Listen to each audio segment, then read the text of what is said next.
Rallying for a walk-off winner last night. Diamondbacks stay just 1.5 games out of the third and final playoff spot in the National League. Welcome in the Wednesday edition of the Lunch Break right here on KDUS AM 1060. You can always stream us on the KDUS AM 1060 app. You can watch the program over on the KDUS AM 1060 YouTube live stream. The Diamondbacks dug themselves an early deficit last night, down 4-0 before they got an at-bat. Didn't matter, though, because they win 6-5 via a walk-off winner, and that is where we will start today's program. Time for our top story of the day. It's the Daily Special. I mean, you all knew what we were going to do to open the show. I mean, you knew. You've been joining the show enough to know. I mean, come on. I'm going to do it one more time. I mean, Jordan Lawler with the walk-off. I don't care that it was a fielder's choice, basically. I don't care. Whoa. They gave him credit for the single. They gave him the credit for the infield hit. Jordan Lawler gets himself his first career walk-off. Diamondbacks win 6-5. And you just cherry on top? Yeah, just hit it one more time. I watched it happen, and I thought to myself, boy, we are going to be insufferable tomorrow on the program. It was my immediate thought when he got the hit. It was like, we're going to celebrate the victory, but you and I in particular are going to be insufferable. He came up to the plate, and I just started laughing. Just kind of chuckled to myself. It's a good moment for Jordan Lawler. Wasn't a double into the gap, wasn't a walk-off grand slam, but guess what? No one's going to really care about the specifics. They're going to care about the result, and the result was an infield single that scored Corbin Carroll. The Diamondbacks win. More importantly, with the win last night, they get themselves the tiebreaker over the San Francisco Giants. Now, they couldn't get the help that they needed from the Padres, but they stay just 1.5 games back of the New York Mets with now, 10 games left to play for the Diamondbacks. They get started about an hour and a half from now with the finale of that series with the Giants. So they could put some pressure on the Mets going into their matchup tonight against the Padres. With a win, the Mets will know that they will only have a 1-game lead at the start of their game this evening. And I kind of want to talk about the Mets beating the Padres last night and what it means overall, because I don't want the scoreboard watching to negate what's going on right now, because it can be a little frustrating to have the emotional win that the Diamondbacks had last night, and the Padres were complete no-shows. Michael King was a no-show last night for the Padres.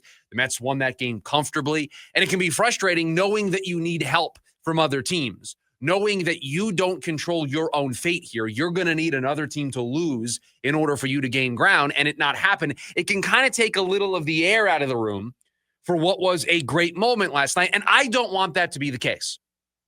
And so I'm going to use today as a day to tell everybody, enjoy this. Whatever happens here, whatever the end result is, they finish this Cinderella story off and they play in the wild card round and we're partying like it's 2023 again. Or this run does come up short. There's 7.8% chances of making the postseason. That's what they were going into play yesterday. Fall short. Don't allow that to ruin what this is and what this is going to be over the next 10 games. This is fun. This is what baseball and sports are supposed to be about. Your team late in the season going on that run. Being in contention. It's not how you would have written the script in March. It's not how you would have written the script in April or May. You would have expected a more competitive team, a team that maybe is in the Padres position, trying to compete with the Dodgers for the top of the division. I said before the year that that's what they could do. So this is not the script I thought the team would follow. But as I said yesterday, it doesn't matter what the script is. What matters is the point in the script that we're at right now. And the point in the script that we're at right now is the Diamondbacks are playing their best baseball of the season. They're playing it at the absolute perfect time. And whether or not they complete this comeback or it falls short, The result should not matter. This team showed all of us something here since July 31st.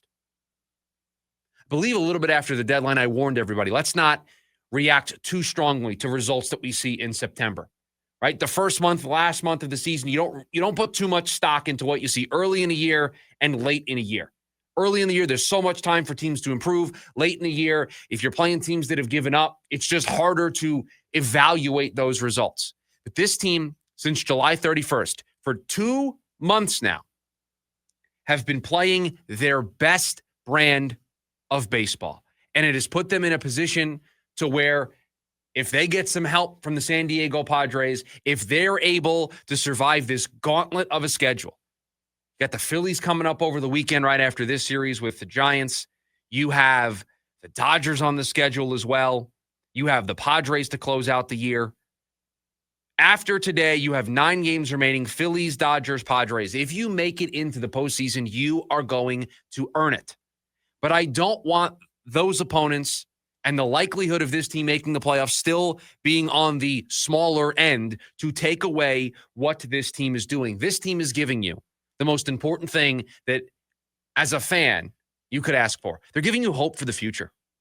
They're giving you hope for 2026 that you probably didn't think existed when the trade deadline came and went. Did you feel hopeful on July 31st when Eugenio Suarez was traded? Did you feel hopeful when Merrill Kelly was traded? Did you feel hopeful when Josh Naylor was traded? Did you feel hopeful about the future? I know the answer. It's a rhetorical question because I saw the tweets. We took the phone calls. We had the comments on social media. We saw it every single day for about a week or two post the deadline. Nobody had hope about the future. Already, 2025 wasn't even done yet, and people were looking to 2027. They were already giving up on 2026. And credit to this organization, these players, these coaches, this team. Because I think what they have taught all of us here at the end of this year is to not give up on 2026 just yet. 2026 can be just as fun as this year because the players that are at the middle of what we're seeing right now, sans Zach Gallen, are back on this team next year. They're giving you hope. Embrace it. I don't know what's going to happen here over the next 10 games. The likelihood of them making the playoffs is still small, but I don't want them missing the playoffs and this run falling short to deflate what has been an awesome 2 months for this baseball team. Enjoy it, right? Like, don't just sit there and be like, man, what could have been? Enjoy this young team putting together a little bit of a run. And you're right. The chances they make it are still slim. But don't let that make you not enjoy what's going on with this baseball team and how well they've played and where they were a month and a half ago to where they are now. I mean, we're in serious contention where if the Diamondbacks win tonight and the Mets lose, I mean, not even tonight, today, right? If the Diamondbacks win today before the Mets start, they're a half game back. If the a game back. Diamondbacks win today, they will be a game back when the Mets start their second game of their 3-game series with San Diego later on today. If they win and the Mets lose tonight, it will be a half game going into the Diamondbacks taking on the Phillies and the Mets finishing up their series with the Padres on Thursday. So by the time you win today, by the time you next play, there's a chance you could be statistically tied for that third and final wild card spot. It's possible. Enjoy it. Enjoy that as a fan. Do I think they'll make the playoffs? Probably not. I think this schedule's tough. 9.7% chance after last night's win. So it was 7.8 going into play last night, up to 9.7% right now, according to ESPN. And what was it last week? 1? It's like 1%. Yeah, it was very low.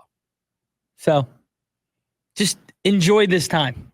It's kind of all. It's the biggest point is this is a young baseball team who's playing really well. And Jordan Lawler and Blaze Alexander, those guys give you things to be excited about. Yeah, that's the other thing too, right? This is not a group right now that is doing this with smoke and mirrors, that is doing this with players that are not going to be here next year. Jordan Lawler, the hero last night, going to be here next year. Blaze Alexander, who's been a hero for the last 2 months, going to be here next year. Corbin Carroll, going to be here next year. Ketel Marte, I think we can put that to bed, going to be here next year. Geraldo Perdomo going to be here next year. Gabby Moreno going to be here next year. I mean, all of these players that are contributing, all of these pieces, the newly reformed bullpen, most of those pieces are going to probably stick around for next season. Going to be here. So, Right? You're watching a group that you can believe and buy into, because not only is what they're doing right now fun, but there's hope for the future. This isn't a bunch of veterans that are going to hit free agency and the Diamondbacks are going to be unable to afford to bring them back next year. I can understand you being a little skeptical if that was the case, but all of these players are going to be here. What do we say? Expectations minus reality equals disappointment. As long as you set the expectations for the next 10 games accordingly, for this run accordingly, you're not going to be disappointed. You are just going to be able to enjoy this ride. A ride that, let's face it, you didn't expect to be on right now. You got to Disney World. You were told that the ride was closed. You were walking around the park, you were enjoying yourself, and you found out ride's open. They were able to get it fixed. It's back. You get over there and you hop on the line. You're excited. You know that there's a chance it could break down again and you might not be able to ride it, but you're in line. You were told that the ride wasn't open at all today. It's open for right now. Get online, enjoy the journey. Enjoy the journey that this team is taking you on, because this is a bad year for this team. Look where they're at. 77-75, 1.5 games out of a playoff spot. You just have to enjoy it. To enjoy it for what it is. And the players, you can tell that they feel it. Down 4-0 last night. Adrian Del Castillo hits a big 3-run home run to get them back into the game. Yeah, they just have a feel right now of they're never out of it. They've always had that a little just because the offense. It's the answer backs, right? It's the thing they had in 23. It's the thing they had in 24. This ability to always be able to deliver the counterpunch. They're down 4-0 last night. You feel like that could have been it right there. You win the first game of the series. You're looking up at the scoreboard. You know that the Mets are up big on the Padres. You're going to lose this game. The Giants are going to go back in front of you. You're going to lose a game on the Mets. It was all right there in front of you to completely fall apart. It didn't. Castillo hits the 2-run homer. You rally for 2 in the 5th to make it 5-5, and Lawler walks it off in the 9th inning of the game last night. You win 6-5. Final game of the season series with the Giants a little bit later on this afternoon, and you win this one, and you apply maximum pressure on the Mets going into their game tonight. Just enjoy it. Just enjoy what you are getting a chance to watch, because this was not a guarantee on July 31st. Was not. Didn't expect this to be the case, but they have been one of the best teams in baseball since July 31st. And I don't think this is Tigers-esque, what they did last year, but it's certainly getting pretty close. It's certainly starting to have a very similar feel to it, that you were sellers at the deadline, you traded all your big pieces, and you just went on this run. And I was skeptical of anybody being able to repeat what the Tigers did. And for a little bit there, it didn't feel like the Diamondbacks were even going to get close to this. Wild card came back to them a little bit in the form of the Mets not playing particularly well. And now they sit 1.5 games out. Keep winning, keep applying pressure, and let the chips fall where they may. You may be able to play good enough baseball, but the Mets just play a little bit better than you and you don't get in. And you know what? You'll be disappointed, but I think you just have to enjoy the ride. You have to enjoy the ride this team is taking you on.